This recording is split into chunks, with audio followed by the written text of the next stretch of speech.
no value, which means you cannot securitize a promise, which means a promissory note is securities fraud. That's it. So you're asking for a fine, you're asking for a penalty. What method are you asking for that payment in? Oh, you want me to pay that in securities fraud? Well done. Well, that vitiates the entire transaction. But this is what people don't get. People need to know the difference between money and currency. There's only four things that circulate within an economy, nothing else. You have goods that are manufactured, services that are provided, commodities that are only ever extracted or grown, meaning there's no human barrier to entry to accessing them, and then securities that are securely entitled. And securities are issued by central authority, and they will back up your claim of entitlement should a dispute be arising. Now, there is a sort of fifth one that exists in the economy, and that is securities fraud. So if somebody is issuing you a ticket, a token, a voucher, a certificate, anything like that that doesn't secure your entitlement to anything, that is securities fraud. So all this fiat currency that we're using, they say it's fiat currency, it's fraud. It's all fraud. It's securities fraud.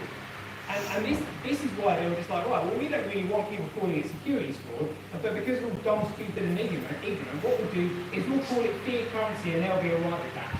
Yeah, right. Okay. So if you've got these four things that circulate within an economy, where does money and currency fit into this? Well, it's like this. A commodity has value due to its usefulness. If something is useful, it's valuable. If something is useless, it's worthless. It's that simple.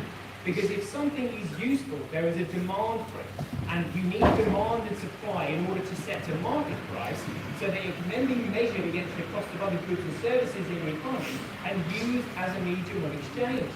Now, you only need a medium of exchange when a third party comes into trade and an economy is created. Because if there's two of you, you can barter, you can swap like for like. However, when there's three of you, you need something of common value to exchange between the lot of you that you can then use and that will maintain its value, so you can then use that at a later date. So the only thing that has common value in an economy is a commodity. And the word commodity is an amalgamation of three words. First of all, something that's common, so only ever extracted or grown, that's then been itemized, so, packaged, boxed, barreled, whatever. That's then been uniquely identified so that you can lay a claim on that item of common value and use it as a medium of exchange. So that's what commodity is, a common item identified. It's that simple.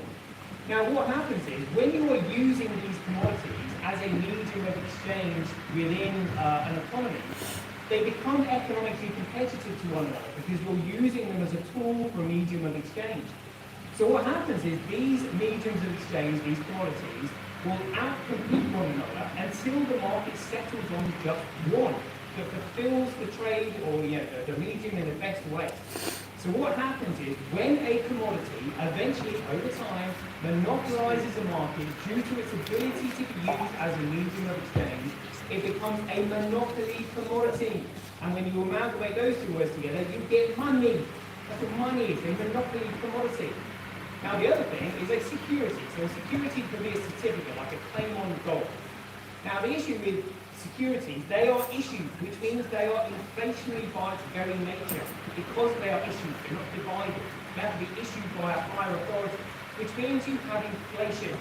And when you have an inflationary financial system, the more you flood the supply, the more you flood the economy with the supply of the securities that you're issuing, the less valuable they become, which means you get the increase in prices in goods and services.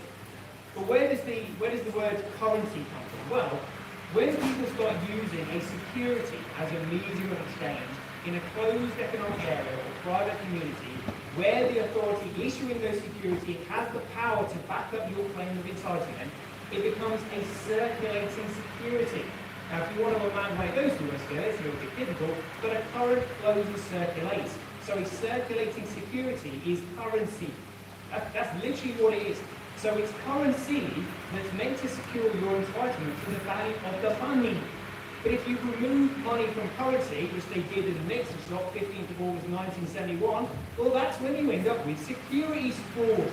Literally, and the case law you need is SEC, which is like Securities and Exchange Commission, versus W.J. Howey Code 1946, and it vitiates everything. Literally everything. But because we're ignorant and stupid, and not many people understand this, nobody's using it, but that is what blows the banks out of the water. That is what blows the judges out of the water, because they are being paid in fraud by a foreign federal state.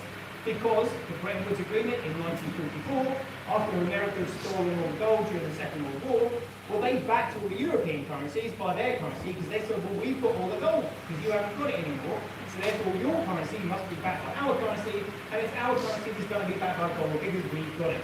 So then on the 15th of August 1971, Richard Nixon said, you know that gold we promised you? Yeah, you're not getting it. Surprise, surprise. Everything happened in 1971. So we've got the Nixon shock, 15th of August 1971. We've got the creation of the World Economic Forum on the 24th of January 1971, which is their propaganda arm. And we've got the drafting and the creation of document FCO 34/1048, which highlighted how sovereignty would be surrendered, the monarch deposed, and high treason committed when Britain joined the European Economic Community on the 1st of January 1973. It all happened then. So this is why, all of this talk is why what I'm saying is so important. I'm going to try and keep it real simple. It is a bit complicated, but please just try and bear with me on this. So people have known the importance of money, like the history, for a long time. So it was John Adams who said, there are two ways to conquer and enslave a country. One is by the sword, the other is by debt. So this, the gentleman that was just talking earlier was saying, look, you need to learn to defend yourself. Well, actually, if you've got the financial power, you can get other people to defend you for you. Because you can afford it. You can economically motivate them.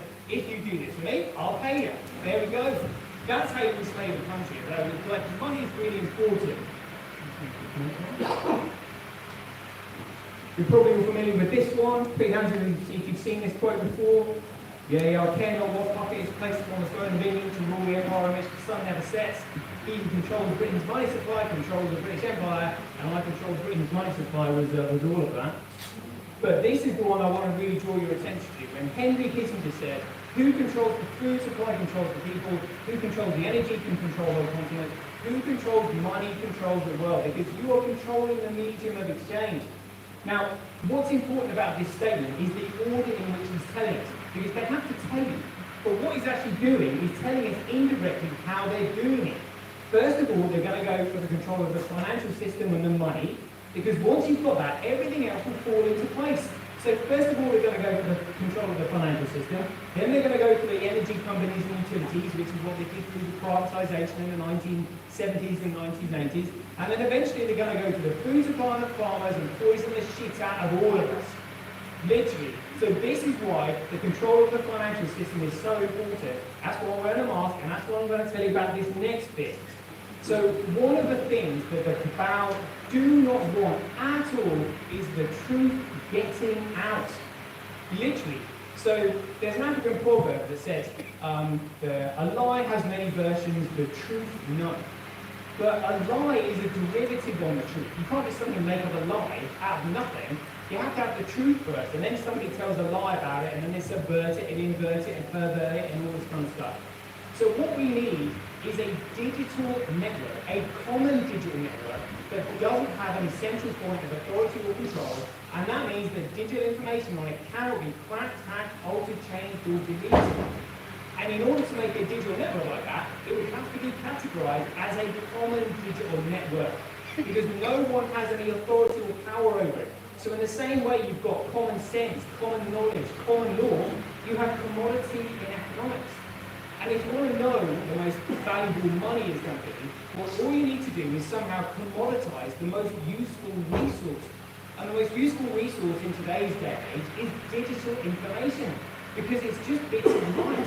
But if you can somehow commoditize a bit of light, and you can actually make that light valuable, you can transfer that value as fast and as efficient as light, literally around the world in an instant. So I'm going to try and show you and explain to you how you commoditize data, and this is what they don't want you to know.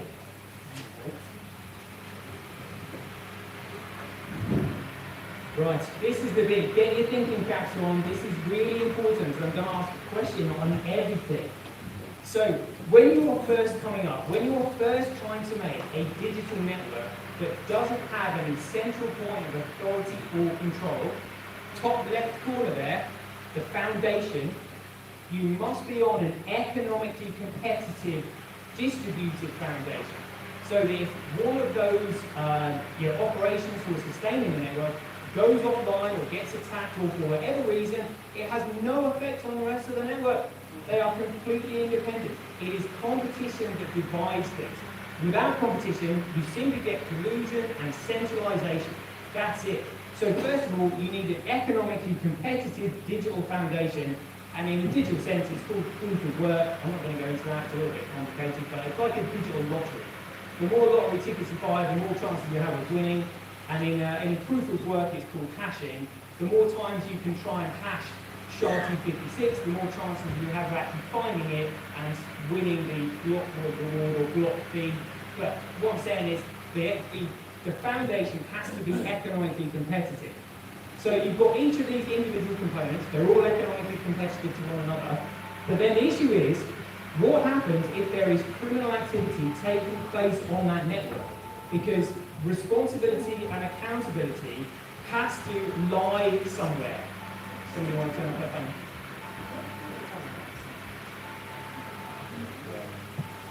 Oh, is it? Oh, well, they'll hang up. So the issue is like, even if there is an economically competitive foundation, if criminal activity is taking place on the network, where does accountability and responsibility lie? Well, it lies with those groups, it lies with that entire group because they are they're maintaining the network that the criminal activity is taking place on. So what you need to do is move accountability and responsibility away from the economically competitive foundation and somewhere else. Now, the only place you can move that to is onto the users. So the users have to be individually accountable for how they use the network.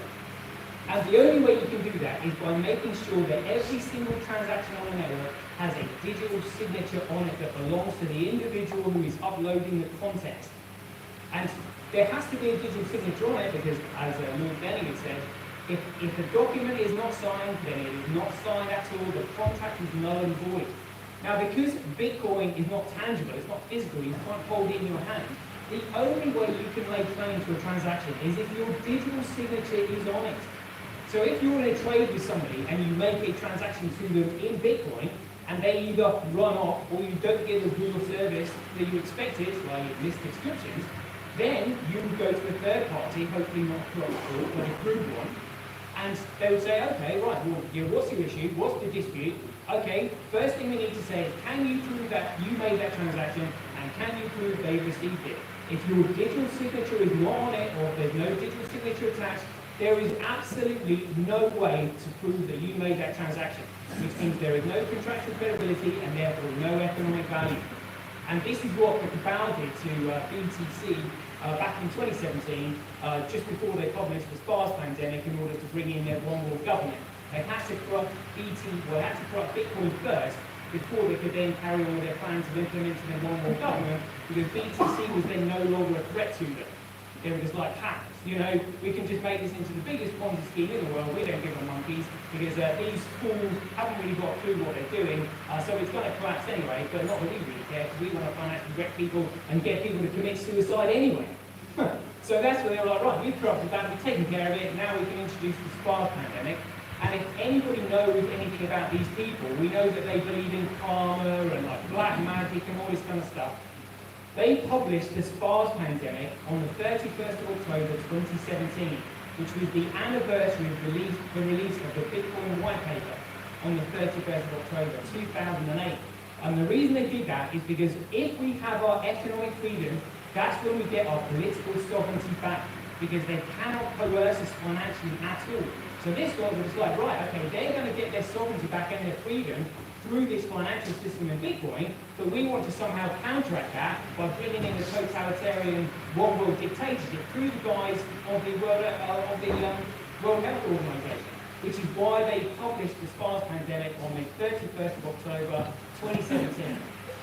Now, also, you'll notice that they brought in, or they actually started the COVID-19 pandemic in early 2020. Now, the reason they brought it in early 2020 is because any digital network, in order to be classified as a commoditized digital network, must go through a process of commoditization, which is a period of neutral organic growth. And this period of neutral organic growth is due to come to an end on the 1st of January 2020. And they were just like, oh shit, if people start using common money outside of our central banking system, we lose control of everything, and we can't afford this. So if we can shut the economy down, and people aren't actually exchanging or buying goods and services, then we can just prolong this and hopefully, lock people down, keep jabbing them, maybe kill them and stuff like that. But this is how important Bitcoin is to them.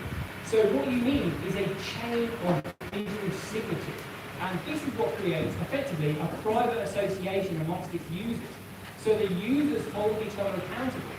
Now, the difference between anonymity and privacy is this. Anonymity is what you would see between in the toilet queue. No one knows you're in there, you can do your business, and no one knows what you've done, meaning you're accountable to no one. So if you have an anonymous network, those who are controlling the network have complete anonymity and are accountable to nobody, which means they have complete control, which means it's not valuable to you. It has to be a commoditized network, and the only way you can create common accountability is by a private network with a chain of digital signatures. So privacy is what you and your partner would seek behind the bedroom door. You can identify each other, you can engage with each other, but no third party can see, hear, or interfere. Now that means that should a dispute arise between the two of you that you can't resolve yourselves, you can, if you so wish, present the evidence to a third party who can then solve the dispute for you. That is what common accountability is. So the cabal were just like, right, well actually in order to remove all contractual credibility from the Bitcoin network, all we need to do is somehow remove the digital signatures from the transaction data. And that's what they did on the 24th of August 2017, making BTC, which is now $117,000, completely economically worthless and a Ponzi scheme that they have complete control over, because they can now make changes and upgrades and modify the network without anybody knowing. Literally. It's the biggest fraud in financial history. But this is what Bitcoin should look like. So the other thing you need is unbounded scale. And that means that literally anyone and everyone must be able to use the network at the same time and that nobody is priced out. Because if a network has limitations and restrictions, it means that those limitations and restrictions can then be manufactured and manipulated, meaning that they can control the network. So it has to be unbounded, and then in order to create an economically competitive network, there must be some form of digital asset that people compete for. And the only way you can have a digital asset that maintains economic value is if it is fixed in supply, meaning that nobody can manipulate its fundamental value because it's fixed. And then those four things have to be locked in place and stay in place forever, so that anyone and everyone can use the network, they can build their businesses on it, knowing full well that nothing is going to change and they won't have to start all their development over again. Now this is how the Bitcoin network is actually created. Because if I say to you, look, where is the central point of authority or control in it? There is none. It's an economically competitive foundation. There's a chain of digital signatures, meaning you have common accountability. You can't manipulate it through like limitations and restrictions. You can't change the asset supply, and those things have to be locked. Now, if you were to change any of those things on there, that you would see a change in what they call the legacy address of Bitcoin, because Bitcoin is just a bit of code. So if you change any of these fundamental elements, you're going to end up changing the fundamental codes of the network, which means something is going to change. Now, Satoshi Nakamoto, when he created Bitcoin, designed the legacy addresses to start with the number 1. Because number 1 is the first and the original. It's the first one off the production line. And once the number 1 is taken, nobody can take it off you.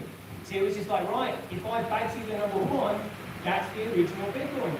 So when the cabal attempted to corrupt it, yeah, they could steal the ticker symbol and collude with the exchanges to list their alternative protocol with BTC, but what they couldn't do was use the number 1 legacy address. And guess who started pointing that out? And guess who had his channels taken down when he started doing that? It's the loony thing. And I was just, hold on a minute, I've only got like 500 subscribers. Why are you attacking my channel? Hardly anybody's watching it. It was that much of a threat to them. Because literally all legal and political influence stem from economic power. And like I said, if you can commoditize the most useful resource, you will end up with the most valuable money. And so not only using the money outside of their central banking system means they can't track us, it also means that if we are uploading our own personal information onto this network that the tokens come from, that means we're also uploading all of our news and all of our truths onto a network that can't be corrupted. And they can't censor it, they can't delete it, they can't take our posts down. And that's where the value, that's where Bitcoin gets its value from. So you buy Bitcoin in order to upload your own personal information up onto the network, because the Bitcoin processors, the mining operations, will process your uploaded data because you send with it a small payment in Bitcoin. So you buy Bitcoin to use the network to make sure that your data can't be cracked, hacked, altered, changed, or deleted, which means you have sovereignty over it. And that means that we can start getting the truth out that they can't deny.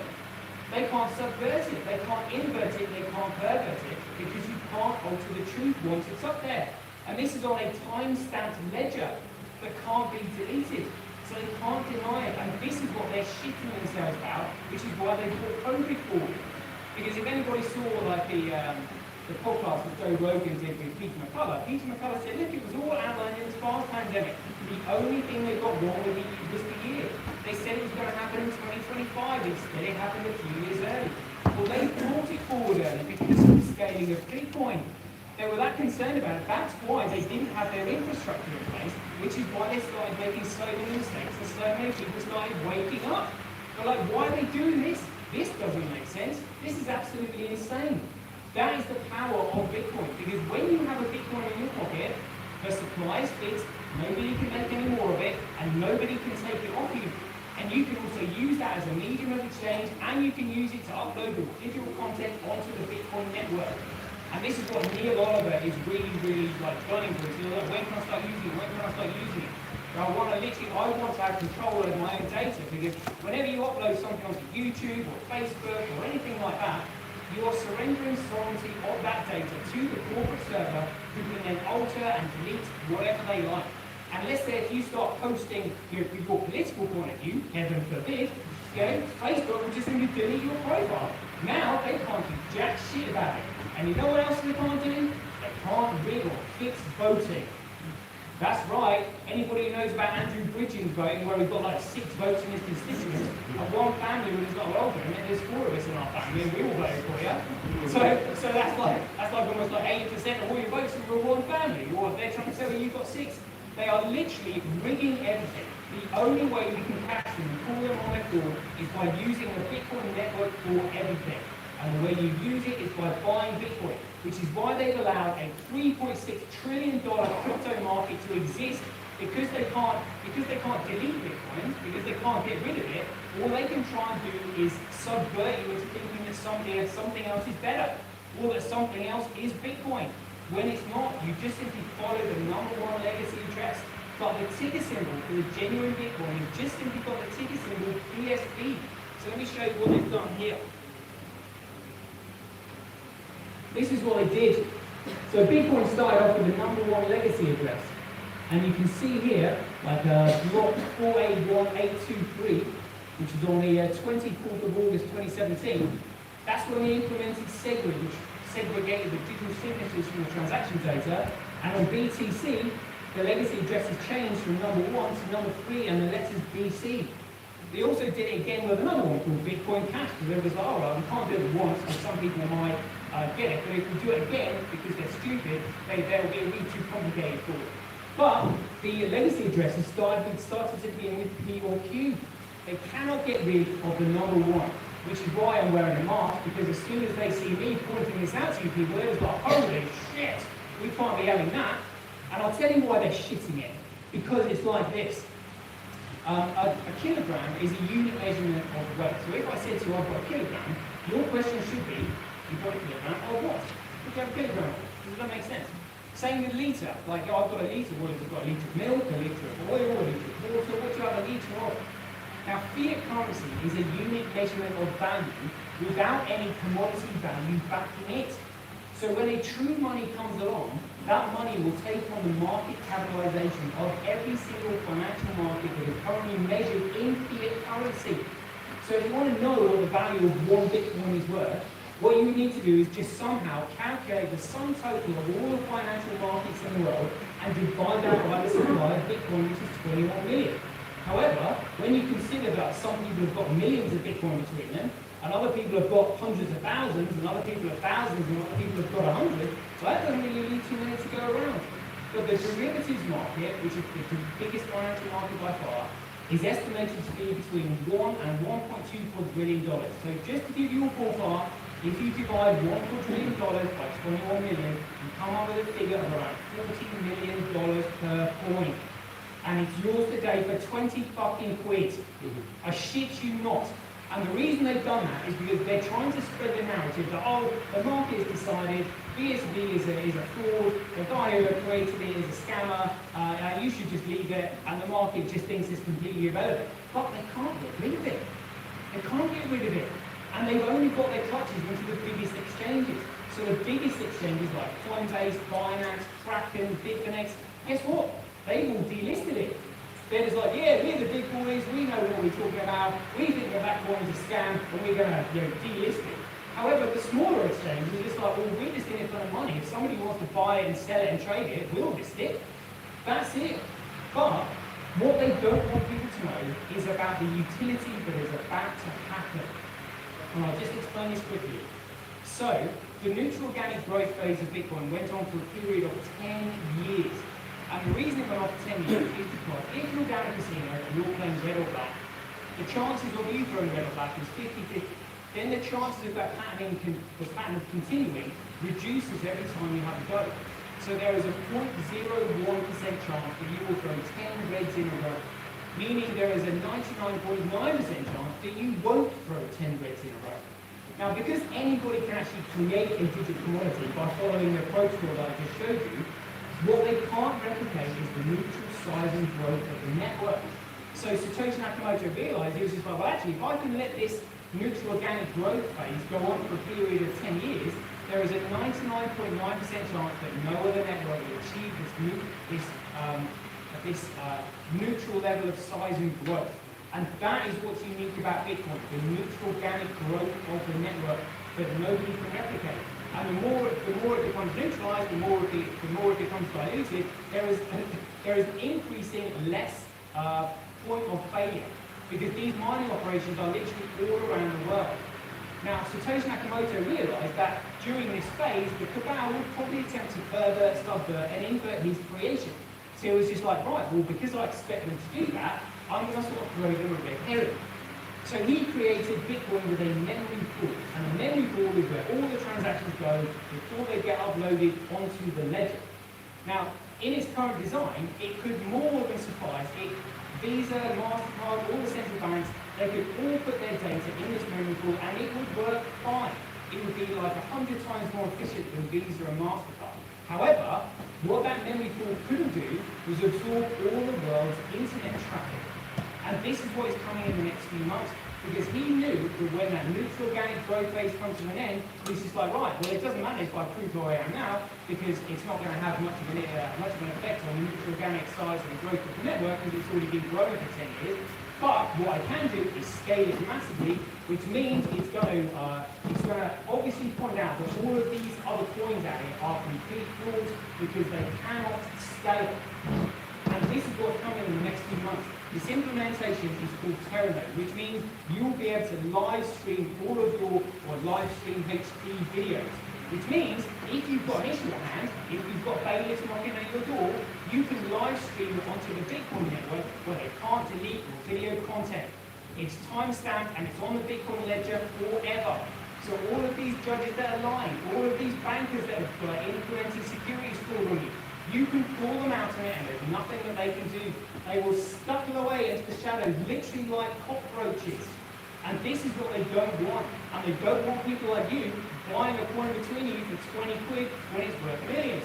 Because chances are you'll be like, I've got a serious amount of economic power now, but rather than just like spunking it on birds and booze like George Best, you're probably going to go, well, actually, you know what? I might finance the political party. I might start a media company, which means I can expose all these criminal bastards. I might actually fund an army. Fuck it. You know, that's what I'm going to start, you know, a new education system. I'm going to start a new healthcare system. I'm certainly going to start a new insurance company so I can actually drive my car without being fucked.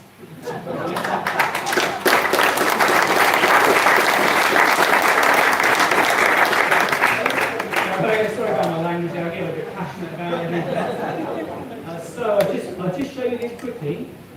So, what they've encouraged is for people to just look at the price of Bitcoin. Now these are the figures that you really need to know. This is how Bitcoin operates, because Bitcoin is a digital network. If nobody's going to be using it, the network will eventually crash. And it's like this.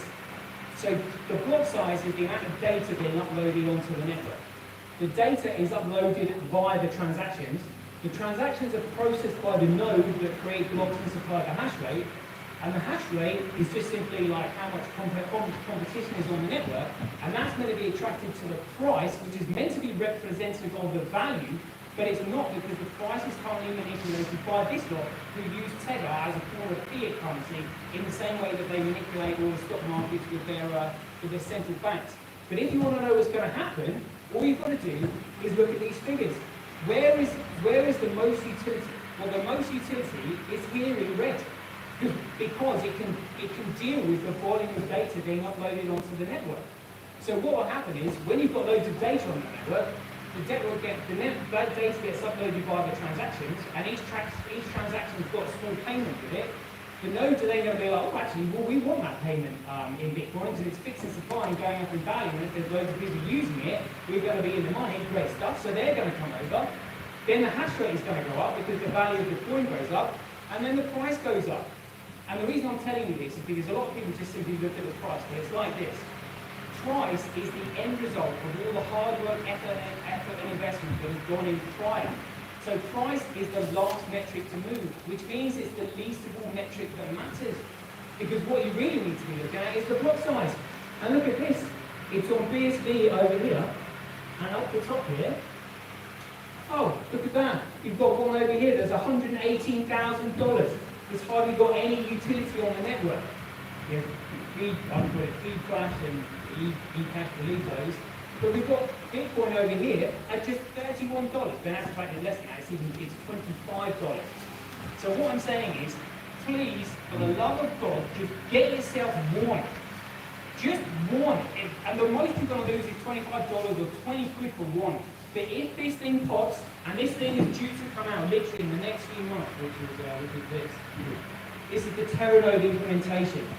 So a megabyte is 1,000 kilobytes, and a gigabyte is 1,000 megabytes, and a terabyte is 1,000 gigabytes. It's absolutely massive. There is no system on Earth at the moment that can scale to more than 50 to 60,000 transactions per second, which is why, luckily, we don't have a CBDC right now, because there isn't a digital technology that could cater for a worldwide transaction or digital transaction. However, Bitcoin can do this, and this is due to be released in the next couple of months. Literally, it's absolutely massive. This is why the cabal are moving so fast, because if they lose control of the financial system, they lose control of everything. They know this, I know this, the only people who don't are you, which is why I'm telling you, and I hope you enjoy my speech. Thanks very much.